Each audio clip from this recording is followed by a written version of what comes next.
வணக்கம் option emperors. Entry எடுப்பது எப்படி அப்படிங்கிறதோட செகண்ட் பார்ட்டை பற்றி பார்க்கலாங்க. So find the flow. Institutions எல்லாம் என்ன மாதிரி பண்ணுறாங்களோ அதையே நம்ம ஃபாலோ பண்ணணும். அதுதான் ஃபைண்ட் த ஃப்ளோ அப்படின்னு சொல்கிறாங்க. ஸோ மார்க்கெட்டில் இன்ஃப்ளூயன்சிங் ஃபேக்டர்ஸ் என்னங்க? நம்ம நார்மலாக எல்லாரும் என்ன நினைப்போம் அப்படின்னு பார்த்தீங்கன்னா, மார்க்கெட்டில் ஒரு நியூஸு இல்லை நிஃப்டி 50 இருக்கிற அந்த 50 ஸ்டாக்ஸோட மூவ்மெண்ட்டு இதெல்லாம் தான் இன்ஃப்ளூயன்சிங் ஃபேக்டர் அப்படின்னு நினைப்போம். பட் ஆனால் ஆப்ஷன் ரைட்டர்ஸும் இன்ஸ்டிடியூஷனல் செல்லர்ஸும் தான் நம்ம ஆப்ஷன் பையர்ஸ்க்கு இம்பார்ட்டண்ட்டாக நம்ம பார்க்கக்கூடிய ஆட்கள். ஸோ ஆப்ஷன் ரைட்டர்ஸ் எங்கே இருக்காங்க, செல்லர்ஸ் எங்கே இருக்காங்க, இதை பார்த்து கண்டுபிடிச்சிட்டு தான் நம்ம என்ட்ரி எடுக்கிறதுக்கு ட்ரை பண்ணுங்க. ஸோ இது ரொம்ப ரொம்ப முக்கியமான விஷயம். மார்க்கெட் நியூஸை விட, ஸ்டாக் மூமெண்ட்ஸை விட நம்ம ரைட்டர்ஸ் செல்லர்ஸை தான் கான்சென்ட்ரேட் பண்ணுவாங்க as a option பையரா.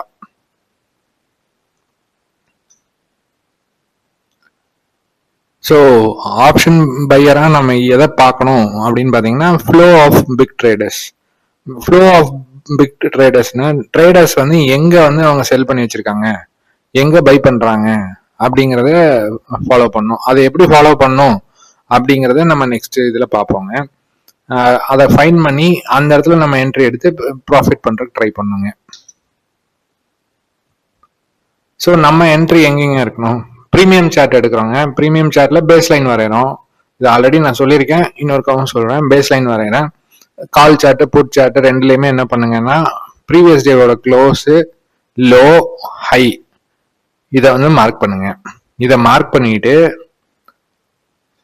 Suppose premium வந்து லோக்கு கீழே ட்ரேட் ஆச்சுன்னா இந்த இடத்துல செல்லர்ஸ் நிறைய செல் பண்ணிட்டு இருக்காங்க அப்படின்னு அர்த்தங்க. இந்த இடத்துல நம்ம என்ட்ரி எடுக்கவே கூடாது. ரிவர்சல் கிடைச்சால் மட்டும்தான் என்ட்ரி. இல்ல ஸ்பாட் சார்ட்ல நம்ம ஒரு சப்போர்ட் கிட்ட இருந்தால் மட்டும்தான் இந்த இடத்துல என்ட்ரி. இல்லைன்னா இந்த இடத்துல என்ட்ரி கிடையாது. கிளியரா நோட் பண்ணிக்கோங்க.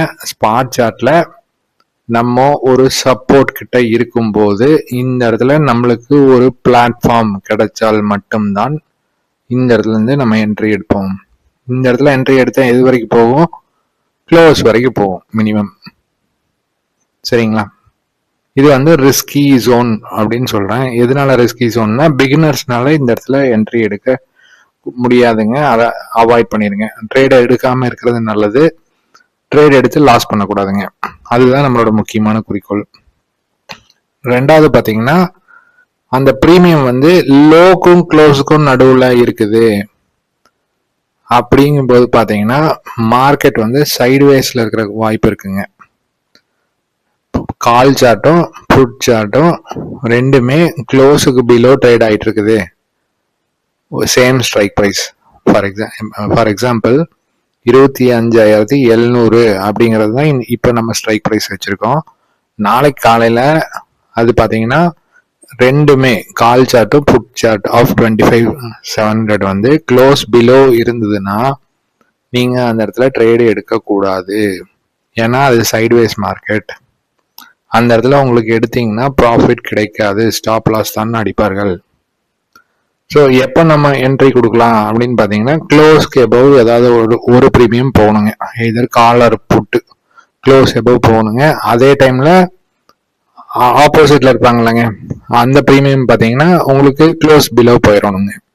இந்த இடத்துல பிரேக் அவுட் கொடுத்துட்டு ஒரு ரீடெஸ்ட் பண்ணும்போது, ரீடெஸ்ட் பண்ணிட்டு அந்த பிரேக் அவுட் கொடுத்த கேண்டலுக்கு மேலே க்ளோஸ் ஆச்சுன்னு வைங்களேன், அங்கே ஒரு என்ட்ரி கொடுத்தீங்கன்னா அந்த ப்ரீவியஸ் டேவோட ஹை வரைக்கும் போகுங்க. ஸோ இது என்ன இடம் அப்படின்னு பார்த்தீங்கன்னா, செல்லர்ஸ் வந்து அவங்களோட பொசிஷனை க்ளோஸ் பண்ணிட்டு அவங்களோட ப்ராஃபிட்டை புக் பண்ணிட்டு போயிட்டு இருக்காங்கன்னு அர்த்தங்க. அப்படிங்கும்போது இந்த இடம் ஓகே, சம்வாட் கிரீன் ஏரியா அப்படின்னு சொல்லுவோம். சப்போஸ் அந்த அதுக்கு மேலே ப்ரீவியஸ் டே ஹைக்கு மேலே நம்ம ப்ரீமியம் ட்ரேட் ஆகும்போது ஆப்போசிட்ல இருக்கிற ப்ரீமியம் வந்து ப்ரீவியஸ் டேவோட லோக்கு பிலோ போயிருந்ததுன்னு வைங்களேன், லோக்கு பிலோக்கு போயிருந்ததுன்னா இந்த செல்லர்ஸ் வந்து அவங்களோட லாஸை புக் பண்ணிட்டு இருக்காங்கன்னு அர்த்தம். அப்போ இங்கிருந்து ஒரு பிரேக் அவுட் கொடுத்துட்டு ஒரு ரீடெஸ்ட் பண்ணிட்டு அந்த பிரேக் அவுட் கொடுத்த கேண்டலுக்கு மேல க்ளோஸ் வச்சுதுன்னா நீங்க இந்த இடத்துல என்ட்ரி கொடுத்தீங்கன்னா இது வந்து ஜாக்பாட்டா இருக்குங்க. மினிமம் ஒரு 30லேருந்து 40 பாயிண்ட் ஈஸியாக போவாங்க. ஹை மொமெண்டமாக இருக்குங்க. ஸோ இன்னொரு பாயிண்ட் சொல்ல விரும்புகிறேங்க. இப்போ காலையில் பார்த்தீங்கன்னா உங்களுக்கு புட் சைடில் என்ட்ரி கிடைக்குதுன்னு வைங்களேன். திருப்பியும் மத்தியானம் புட் சைடில் தான் என்ட்ரி கிடைக்கிறதுக்கு வாய்ப்புகள் 90% இருக்குதுங்க. ஸோ காலையில் என்ன நடந்ததோ அதுதான் சாயந்தரமும் நடக்கும், இல்லை மத்தியான செஷன்லையும் நடக்கும். ரிவர்சல் ட்ரேட் அப்படிங்கிறது பார்த்தீங்கன்னா எக்ஸ்பிரி டே அந்த மாதிரி ஒரு கீ டேஸ்ல மட்டும்தான் அந்த reversal trade, one sided market இல்லாம 2 சைட் மார்க்கெட் அந்த மாதிரி இருக்குங்க.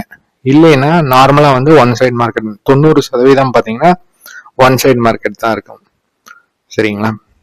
அந்த ரிவர்சல் ட்ரேட் அப்படிங்கிறது எப்போ கிடைக்கும்னா, இந்த ஆப்போனன்ட் வந்து லோக்கு கீழே போயிருக்கும் போது தான் உங்களுக்கு ஏதாவது ஒரு சப்ளை ஜோன்லயோ இல்லை டிமாண்ட் ஜோன்லயோ இருந்ததுன்னா, ஸ்பாட் இருந்ததுன்னா அந்த இடத்துல இருந்து ஒரு என்ட்ரி கிடைக்குங்க. நான் சொன்ன விஷயங்கள் வந்து கிளியரா புரிஞ்சிருக்கும்னு நினைக்கிறேங்க. இந்த வீடியோவை வந்து ஒரு தாட்டி பார்த்தீங்கன்னா லைட்டா கன்ஃபியூசிங்கா இருக்கிற மாதிரி இருக்குங்க. ஒரு தாட்டிக்கு 2 தாட்டி பாருங்க. நான் சொல்ற விஷயத்த ஒரு பேப்பர்ல எழுதி பாருங்க. எழுதி பார்த்தீங்கன்னா உங்களுக்கு ஒரு கிளியர் பிக்சர் கிடைக்குங்க, நான் என்ன சொல்ல வரேன் அப்படிங்கிறத. இதை பேஸ் பண்ணி ட்ரேட் எடுக்க ட்ரை பண்ணீங்கன்னா லாஸ் அவாய்ட் பண்ணலாம். ஸ்டாப் லாஸ் ரொம்ப ரொம்ப கம்மியாக வச்சு உங்களால ட்ரேட் எடுக்க முடியும், பெட்டராக ப்ராஃபிட் பண்ண முடியுங்க. ஸோ அதுதான் நம்ம சேனலோட குறிக்கோளும் கூட. ஸோ நேற்று வந்து கேண்டில் ஸ்டிக் என்ன அப்படி எப்படி பிரேக் அவுட் கொடுப்பாங்க அப்படிங்கிறது 3 ஆப்ஷன் பார்த்தாங்க. இப்போ எந்த இடத்துல என்ட்ரி கொடுக்கணும் அப்படிங்கிறதையே பார்த்துட்டாங்க. ஸோ என்ட்ரி பார்த்தீங்கன்னா இந்த லைன்ஸ் இருக்குல்லங்க, அந்த லைன்ஸ்ல தான் நீங்கள் என்ட்ரி கொடுக்கணும். இந்த இடையில எங்கேயாவது ட்ரேட் ஆகிட்டு இருக்கும் போதெல்லாம் என்ட்ரி கொடுக்கக்கூடாது. என்ட்ரி கொடுத்தீங்கன்னா உங்களுக்கு ஒரு டார்கெட் வந்து ரொம்ப கம்மியாக இருக்கும், போய் ஸ்டாப் லாஸ் அடிச்சுட்டு நீங்கள் லாஸ் பண்ணிட்டு தான் வருவீங்க. ஸோ இந்த இடத்துல பிரேக் அவுட் கொடுத்து ரீடெஸ்ட் பண்ணிட்டு அந்த இடத்துல எங்கேயாவது என்ட்ரி கொடுத்தீங்கன்னா தான் அடுத்த லைன் வரைக்கும் உங்களுக்கு டார்கெட் போகுங்க. ஸோ இது முக்கியமாக மனசில் வச்சுக்கோங்க. நீங்கள் ஆப்பர்ச்சுனிட்டிக்காக வெயிட் பண்ணணும். பேஷன்ஸ் தான் ரொம்ப ரொம்ப கீங்க. பேஷன்ஸ் இருந்ததுன்னா தான் ஒரு ட்ரேடடாக நீங்கள் சக்ஸஸ் பண்ண முடியும். ஒரு நாளைக்கு ஒரு ட்ரேட் இல்லை 2 ட்ரேட், அதுக்கு மேலே எடுக்காதீங்க. அதுக்கு மேலே எடுத்தீங்கன்னா அதை ஈஸியாக உங்கள் கேபிட்டலை காலி பண்ணிடும். அதை மைண்டில் வச்சுக்கோங்க. நான் சொல்கிற இன்ஃபர்மேஷன் எல்லாம் உங்களுக்கு பிடிச்சிருக்கும்னு நினைக்கிறேன். பிடிச்சிருந்ததுன்னா ஆஸ் யூஷுவல் லைக் பண்ணுங்கள், ஷேர் பண்ணுங்கள், சப்ஸ்கிரைப் பண்ணுங்கள்.